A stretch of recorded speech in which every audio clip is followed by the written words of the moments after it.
ఆంధ్రప్రదేశ్ ఉప ముఖ్యమంత్రి పవన్ కళ్యాణ్ స్థాపించిన జనసేన పార్టీ సామాన్య ప్రజల కోసం పనిచేస్తున్న పార్టీ అని పెనమలూరు నియోజకవర్గ తాడిగడప జనసేన నాయకుడు సమ్మెట సుధాకర్ తెలిపారు.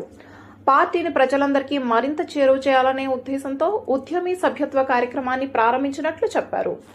మార్చి 10వ తేదీ వరకు ఈ సభ్యత్వాలు అందుబాటులో ఉంటాయని, 18 నుంచి 70 సంవత్సరాల మధ్య వయసు ఉన్న వారికి ఇన్సూరెన్స్ సహా పలు ప్రయోజనాలు ఈ సభ్యత్వం ద్వారా లభిస్తాయని ఆయన పేర్కొన్నారు. అందరికీ నమస్కారం అండి. జనసేన పార్టీ కుటుంబ సభ్యులందరికీ కూడా తెలియజేసేది ఏమనగా, మన ఆంధ్రప్రదేశ్ ఉప ముఖ్యమంత్రి పవన్ కళ్యాణ్ గారు జనసేన పార్టీని స్థాపించిందే సామాన్య ప్రజల కోసం. జనసేన పార్టీని ప్రజలందరికీ చేరువ చేయాలనే ఉద్దేశంతో ఆయన ఉద్యమి అని పార్టీలోకి సభ్యత్వం ద్వారా ప్రజల్ని ఎంటర్ చేయడానికి ఉద్యమి సభ్యత్వాలు ఆయన స్టార్ట్ చేయడం జరిగింది. ఈ నెల మార్చి 10వ తారీఖు వరకు ఉద్యమ సభ్యత్వాలు అందరికీ అందుబాటులో ఉంటాయి. దానికి మేమందరం కలిసి సాధకులం ప్రజలందరినీ జనసేన పార్టీలోకి చేర్చుకోవాలనే ఉద్దేశంతో ఈ ప్రెస్ మీట్ పెట్టడం జరిగింది.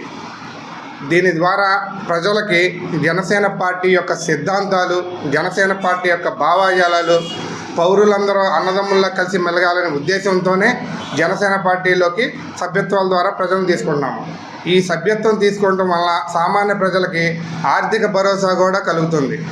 18 సంవత్సరాల నుండి 70 సంవత్సరాల వరకు ఉన్న వారందరికీ ఇన్సూరెన్స్ ద్వారా బెనిఫిట్స్ కలగజేస్తున్నాం. ఈ సభ్యత్వ రుసుము 400 రూపాయలుగా పవన్ కళ్యాణ్ గారు నిర్ణయించారు. ఈ సభ్యత్వం ద్వారా ప్రజలు జనసేన పార్టీకి మద్దతుగా రావాలని, తద్వారా వారికి ఆర్థిక భరోసాను కూడా ఇవ్వడం జరుగుతుంది.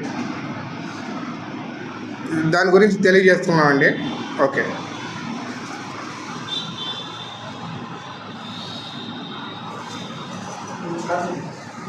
ముందుగా మీడియా మిత్రులకి నమస్కారాలండి.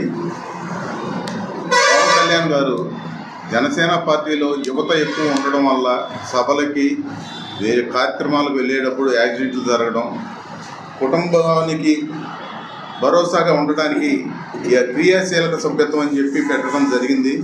దీంట్లో క్లారిటీ ఇస్తున్నామండి. కొంతమందిని ఇప్పుడు క్రియాశీలక సభ్యత్వం చేసుకున్నారా అని అడిగితే కొంతమంది ఇప్పుడు ఉద్యమి సభ్యత్వం అనడం వల్ల క్లారిటీ మిస్ అవుతున్నారు. ఉద్యమి సభ్యత్వం అన్నాక ఇది ఏంటి కొత్తదా, ఇది మళ్ళీ ఇంకో సభ్యత్వం మళ్ళీ వేరేగా చేస్తున్నారన్న అని అడుగుతున్నారు.